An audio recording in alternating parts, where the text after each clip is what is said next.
What is selective eating disorder, or ARFID? Its new name.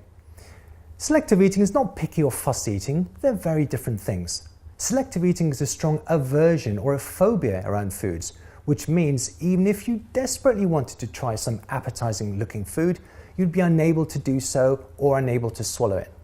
Now, fussy eating is when a person could eat alternative foods, but they want their favorite or most exciting foods most or all of the time, or they're very fussy about the food looking perfect or unblemished.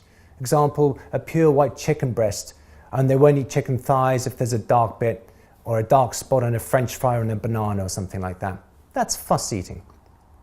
Fussy eating tends to be just a normal conservative stage during most children's development.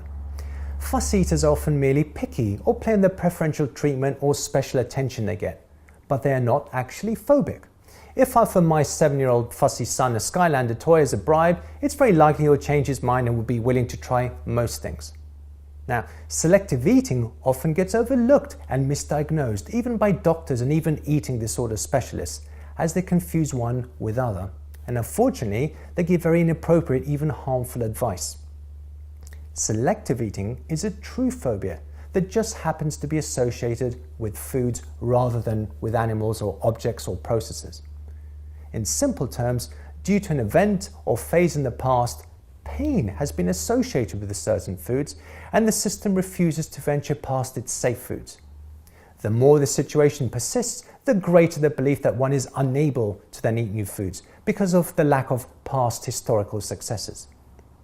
A person with selective eating or ARFID may be at death's door, having weak bones, missing out on a social life, be reclusive, desperate to eat other food, but their brain will make them incapable of either eating food or swallowing it. In addition, you can bribe selective eaters with an iPad, a new car, a trip to Hawaii. These are all true bribes I've heard about, and they will still not eat a morsel of the new food. And they're crying, they want to. This is because a phobia is present rather than a fussiness. So, if someone has offered you a big bribe to eat new foods and you cannot, but instead terrified and avoidant, then you likely have selective eating or ARFID. I would like other family members watching this to know a few things, a few more points. It's not attention seeking. Some of my clients have been chefs, yes, chefs, who have loved food but unable to eat it. Others have had to taste it for them. Now, you don't compromise on your career like this just to get attention. Moreover, a lot of adults often see me at great cost in terms of both time and travel and my fee, and they haven't even told anyone that they're coming to see me. This is hardly what attention-seeking people do. They are desperate to rid themselves of this interference.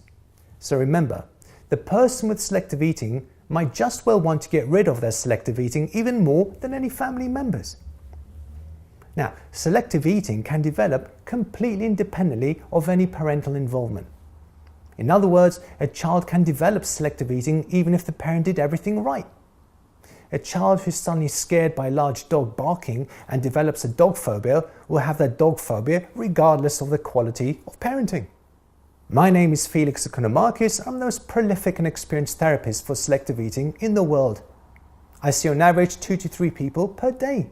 That's approximately 40 to 45 people per month, or 500 people per year, taking away holidays, with a success rate of well over 90% for older teenagers and adults in just one session.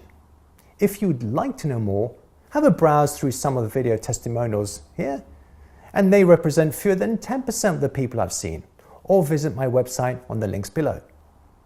Thank you and enjoy watching the videos.